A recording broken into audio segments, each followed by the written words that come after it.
말씀 요한복음 5장 1절에서 18절까지의 말씀입니다. 요한복음 5장 1절에서 18절의 말씀 우리 한 목소리로 같이 읽도록 하겠습니다. 요한복음 5장 1절에서 18절입니다. 시작. 그 후에 유대인의 명절이 되어 예수께서 예루살렘에 올라가시니라. 예루살렘에 있는 양문 곁에 히브리 말로 베데스다라 하는 못이 있는데 거기에 행각 5이 있고 그 안에 많은 병자, 맹인, 다리 저는 사람, 혈기 마른 사람들이 누워 물의 움직임을 기다리니 이는 천사가 가끔 못에 내려와 물을 움직이게 하는데 움직인 후에 먼저 들어가는 자는 어떤 병에 걸렸든지 낫게 되밀어라. 거기 38배 된 병자가 있더라. 예수께서 그 누운 것을 보시고 병이 벌써 오래된 줄 아시고 이르시되 내가 낫고자 하느냐? 병자가 대답하되 주여 물이 움직일 때 나를 못에 넣어주는 사람이 없어 내가 가는 동안에 다른 사람이 먼저 내려가나이다. 예수께서 이르시되 일어나 내 자리를 들고 걸어가라 하시니 그 사람이 곧 나아서 자리를 들고 걸어가니라. 이날은 안식일이니 유대인들이 병 나은 사람에게 이르되 안식일인데 네가 자리를 들고 가는 것이 옳지 아니하니라. 대답하되 나를 낫게 한 그가 자리를 들고 걸어가라 하더라 하니 그들이 묻되 너에게 자리를 들고 걸어가라 한 사람이 누구냐 하되 고침을 받은 사람은 그가 누구인지 알지 못하니 이는 거기 사람이 많으므로 예수께서 이미 피하셨음이라. 그 후에 예수께서 성전에서 그 사람을 만나 이르시되 보라 내가 나았으니 더 심한 것이 생기지 않게 다시는 죄를 범하지 말라 하시니 그 사람이 유대인들에게 가서 자기를 고친 이는 예수라 하니라. 그러므로 안식일에 이러한 일을 행하신다 하여 유대인들이 예수를 박해하게 된지라. 예수께서 그들에게 이르시되 내 아버지께서 이제까지 일하시니 나도 일한다 하시매 유대인들이 이로 말미암아 더욱 예수를 죽이고자 하니 이는 안식일을 범할 뿐만 아니라 하나님을 자기의 친아버지라 하여 자기를 하나님과 동등으로 삼으심이로라. 아멘. 오늘 말씀의 제목은 참된 안식이라는 제목입니다.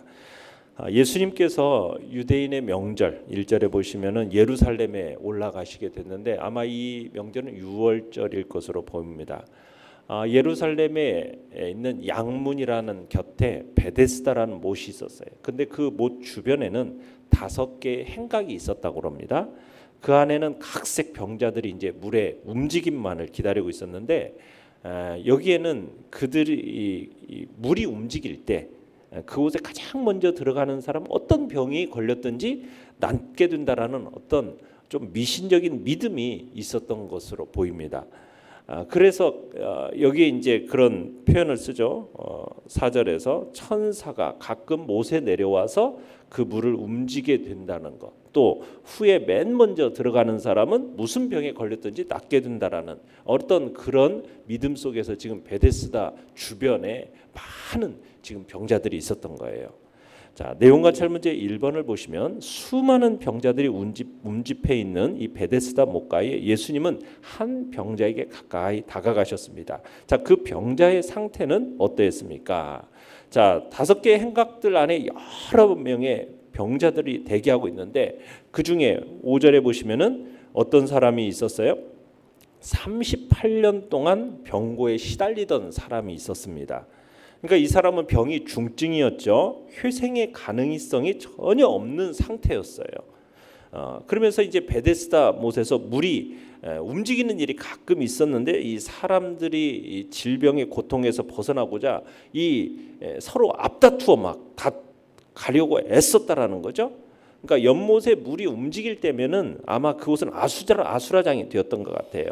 그런데 7절에 보시면은 이 38년 된 병자가 뭐라고 얘기했냐면 자기가 못으로 들어가고 싶은데 물이 그 움직임이 있을 때 들어가고 싶은데 혼자의 힘으로는 갈 수 없는 그런 상태였다라는 거죠. 그리고 어느 누구도 자기를 도와주는 사람이 없습니다. 지금 그것을 예수님께 이제 말을 하고 있는 걸 보게 됩니다.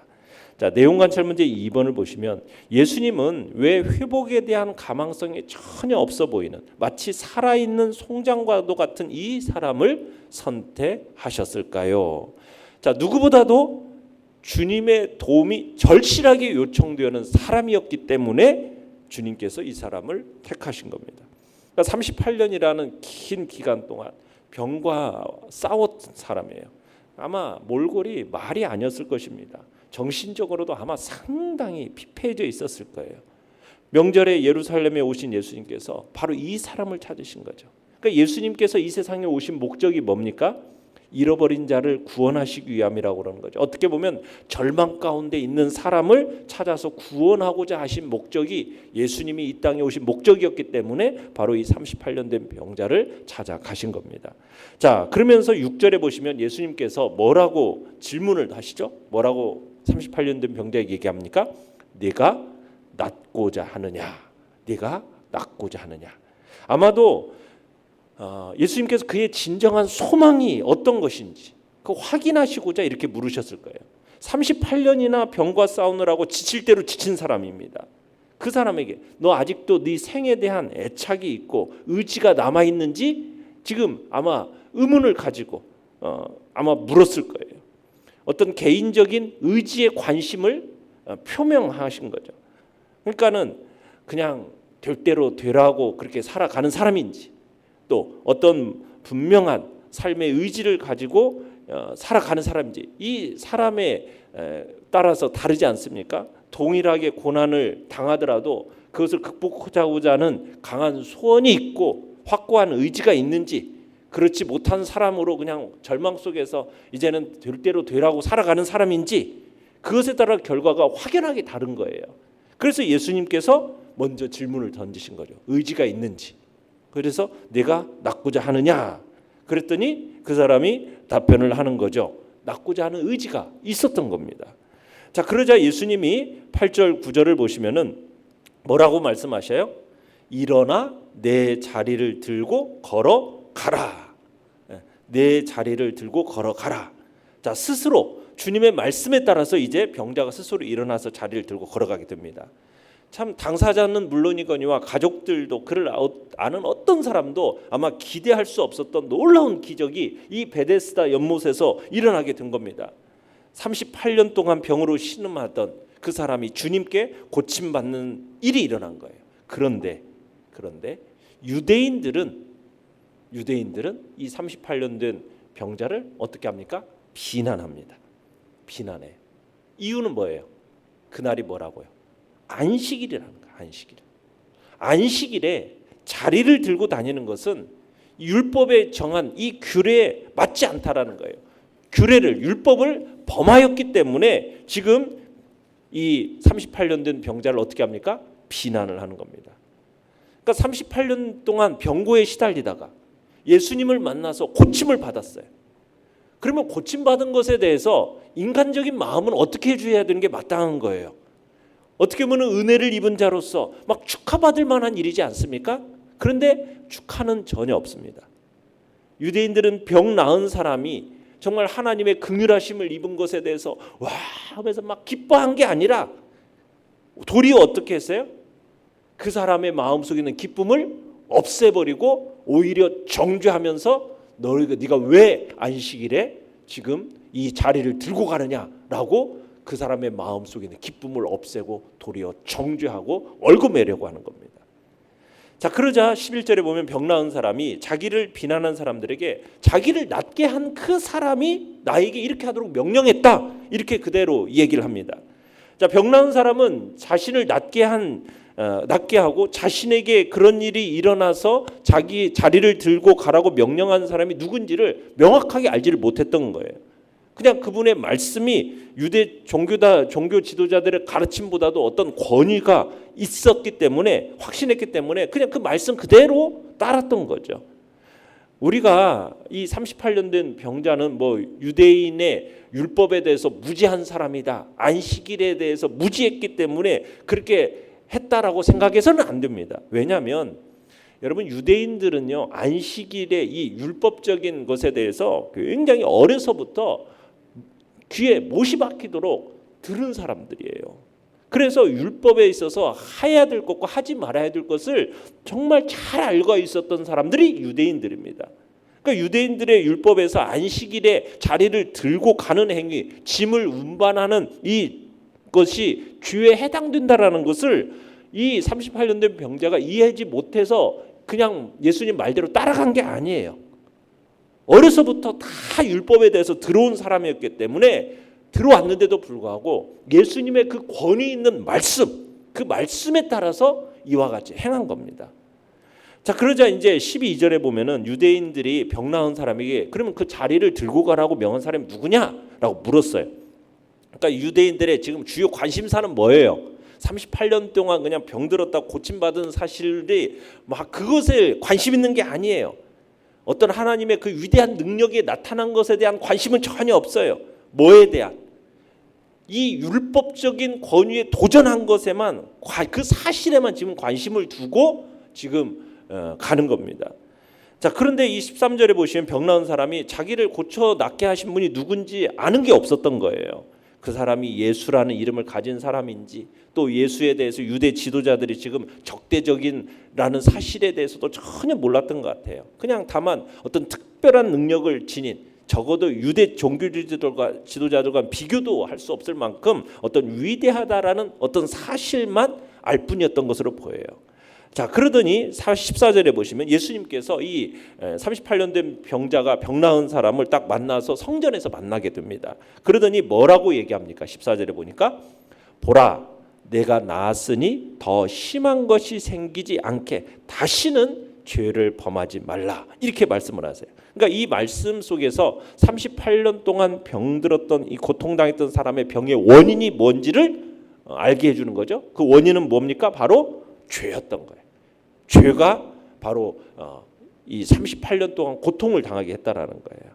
자, 그러자 이제 이 병 나은 사람이 성전에서 예수님을 다시 만난 뒤에 15절에 보시면은 유대인들에게 찾아갑니다. 그러면서 뭐라고 그래? 자기를 고친 이가 누구다?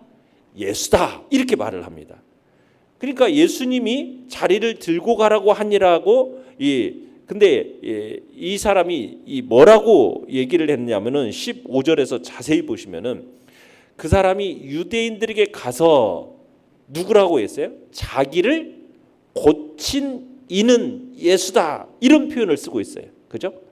그러니까 예수님에 대해서 자리를 들고 가니 이렇게 표현하지 않고 자기를 고친 이 이렇게 표현하고 있어요.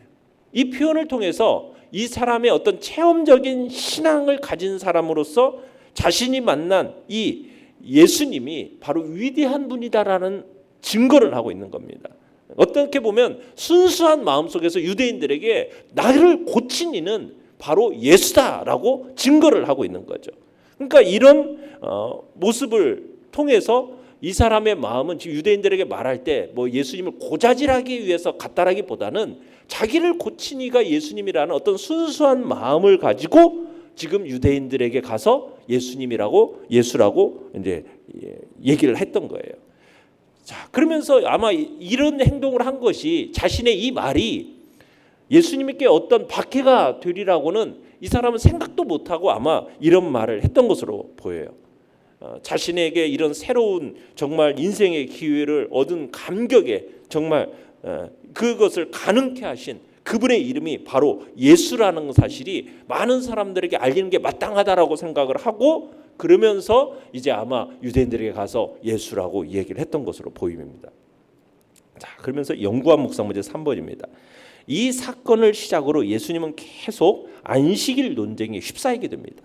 그럼에도 불구하고 예수님이 안식일에 이러한 일을 행하신 이유는 무엇입니까?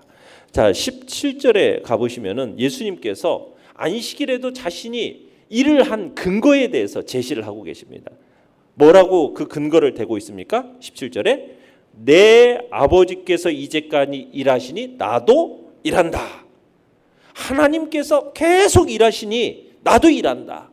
자, 여기에서 지금 예수님께서 자신에 대해서 오해하는 이 유대 종교 지도자들을 향해서 그들의 생각이 잘못되었음을 밝히면서 공식적으로 자신의 신분에 대해서 이제 선포하는 겁니다. 예수님의 이 선포는 오히려 이제 유대 지도자들에게서 극도의 흥분 상태로 이제 몰아넣어 버렸어요. 왜? 여기서 하나님을 뭐라고 부르고 있어요? 내 아버지, 이렇게 호칭하고 있어요. 내 아버지. 여러분 이 내 아버지라는 표현이 우리는 하나님을 어떻게 부르고 있어요?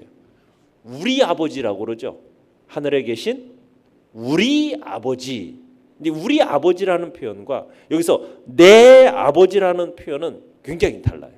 이 내 아버지라는 표현은 뭐냐?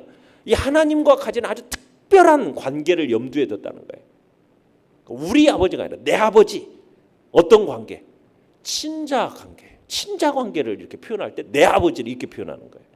그러니까 성부 하나님의 사역하고 자신의 사역의 어떤 일체성을 밝히면서 자신이 마치 창세전에 하나님과 함께 영광을 누리던 바로 그 하나님과 동등한 자, 이런 표현, 이런 암시가 이 내 아버지라는 표현 속에 들어있는 겁니다. 그러면서 이제까지 일하시니, 여기서 이제까지란 지금이라는 표현을 아주 강조하고 있는 건데, 이 지금이라는 표현은 안식일까지 포함되고 있는 겁니다. 그러니까 하나님께서는 안식일에도 쉬지 않고 일하신다라는 사실을 강조하고 있는 거예요. 그러니까 하나님께서 자신의 일을 여러분 단 한순간이라도 쉰 적이 있어요, 없어요? 쉰 적이 있어요, 없어요? 안 쉬셨으니까 우리가 살아있죠. 만약 하나님이 여러분 자신의 하시는 일을 놓아버리면은 이 세상을 어떻게 되겠어요? 이거 뭐 다 엉망이 되어버리는 거죠. 하나님은 모든 자신의 그 능력의 손으로 이 세상 모든 만물을 붙들고 계시고 있기 때문에 쉼이 없이, 중단하는 법 없이 계속 지금 일하고 계시는 거예요. 안식일에도 계속 일하신다라는 것은 안식일의 제장자이신 하나님께서 이날에도 일하고 계신다라는 것을 지금 보여주고 있는 거예요. 하나님이 안식일에 쉬셨다라는 것은 뭐에 대한 쉼입니까?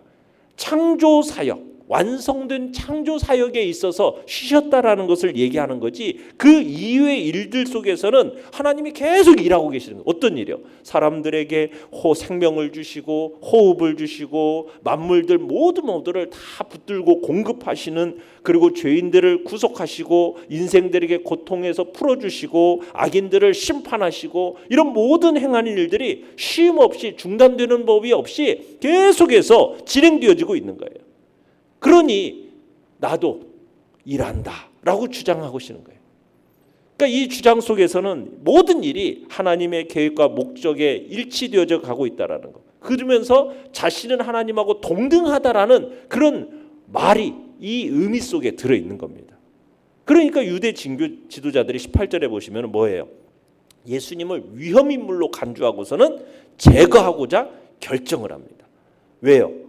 이 사람이 안식일만 범하는 게 아니라 자기를, 하나님을 자기의 친아버지라고 해서 자기를 하나님과 동등으로 삼았기 때문에 이제는 제거하려고 하는 거예요. 이 사건을 계기로 해서 이제 예수님께서는 유대 종교지도들의 표적이 되시고 일거수일투족에 이제 모두 정보망을 통해서 이제 그들에게 보고되게 이르게 되는 겁니다. 그러니까 예수님의 활동에서 적지 않은 어려움이 따를 수밖에 없게 되는 그런 일이 벌어지게 된 거죠. 자, 느낀 점 4번입니다. 화란의 신학자 아브라함 카이퍼는 안식은 사람의 활동 능력을 정지시킴이 아니고 보다 참된 일로 돌림이다라고 말했습니다. 무슨 말입니까? 그냥 어떤 활동 능력을 정지시키는 게 안식이 아니라 뭐다? 보다 참된 일로 돌리는 것이 참된 안식이다. 그러니까 치유받은 병자의 기쁨에는 동참하지 못한 채 오히려 율법의 시비를 거는 유대인들을 보면서 여러분 뭘 느끼십니까? 여러분 참된 안식이 없는 어그러진 상태 속에서는 참된 기쁨이라는 게 있을 수가 없어요. 지금 38년 된 병자에게 있어서 하나님의 긍휼하심이 이게 있었다면은 여러분 우리 마음속에 뭐가 있어야 돼요? 그로 인한 기쁨이 있어야 되는데 기쁨은 전혀 없어요. 뭐만 찾아요? 비난거리만 찾고 있어요. 율법을 근거로 해서 비난거리만 찾고 있어요. 그리고 자신들의 전통과 관습만을 고집합니다. 뭐에는 관심이 없어요? 인간의 자유함, 안식, 이것에는 관심이 없어요. 이게 얼마나 어리석은 일이고 잘못된 일입니까? 인간의 어떤 자유보다는 자신들의 전통, 자신들의 관습, 이것만을 고집하는 것. 근데 예수님이 이 땅에 오신 목적이 뭐예요? 우리에게 진리를 통해서 자유함을 주기 위해서 오신 게 예수님이 이 땅에 오신 목적이잖아요. 죄에 매여 있는, 종노릇 하는, 육신에 매여 있고 율법에 매여 종노릇 하는 그들을 자유케 하셔서 참 자유를 주시고 안식과 기쁨을 주시는 것이 이 땅에 오신 주님의 목적이에요. 그러니까 우리 공동체 안에서도 그래야 된다는 거예요. 어떤 무거운 멍에를 지우기 위한 그런 공동체가 돼서는 안 되는 거죠. 자유, 참된 안식, 여기에 최우선순위의 비중이 있어야 된다는 거죠. 주님께서 그랬잖아요. 안식일이라는 것이 뭘 위해서 존재하냐는 거예요. 안식일을 위해서 사람이 존재하는 겁니까? 사람이 안식일을 위해서 존재하는 겁니까? 안식일을 하나님께서 주신 목적은 사람을 위해서 안식일을 주신 거잖아요. 종교를 위한 존재가 사람이 되어서는 안 되는 거죠. 뭐가 돼야 돼요? 종교가 사람을 위해서 있는 거예요. 그걸 우리가 잊어서는 안 된다는 거죠. 이걸 가지고 인간을 억압하고 인간의 자유를 부정하고 인간의 자유를 경시하는 그런 일은 예수님이 말하는 그런 종교가 아닌 거죠. 그러니까 예수님께서는 이 유대인의 종교, 형식, 틀 이걸 오히려 과감하게 깨트려 버리셨어요. 그러면서 사람들로 하여금 주님을 통해서 참된 안식이 무엇인지, 참 자유가 무엇인지 그들에게 그것을 가르쳐 주시면서 지금 그쪽으로 가도록 주님은 지금 이끌어가고 계시는 거예요. 그래서 우리는 사람을 살리는 일이 목적이 되어야 되는 거죠. 어떤 형식화, 제도화, 그 일에서 생명을 구원하는 일, 이것에 방해가 되어진다면 오히려 그 전통과 관습은 깨트려져야 되는 거죠.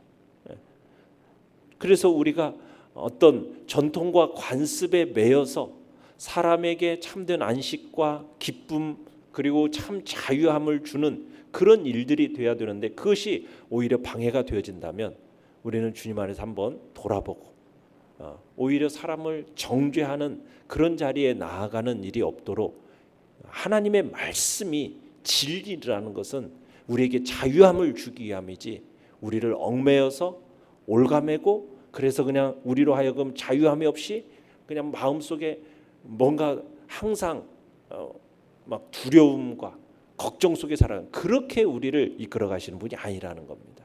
우리가 주님 앞에서 우리에게 주어진 전통과 관습 그 중요하지만 그것이 사람의 자유를 빼앗고 안식과 기쁨을 빼앗는 일이라면 우리는 한번 돌아봐야 할 필요가 있는 것입니다. 결단과 적용 5번입니다. 아직도 당신이 벗어나지 못하고 있는 잘못된 편견과 관습은 무엇입니까?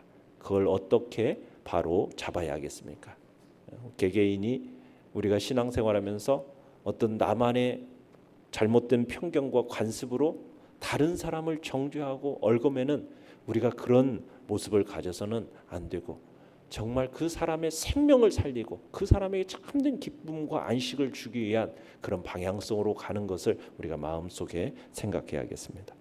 오늘의 기도 같이 읽겠습니다. 시작. 38년 된 병자처럼 죄와 사망 아래 꼼짝 못하도록 가두는 사탄의 권세를 깨고 참된 자유, 참된 구원을 주시는 하나님의 안식에 거하게 하소서. 아멘.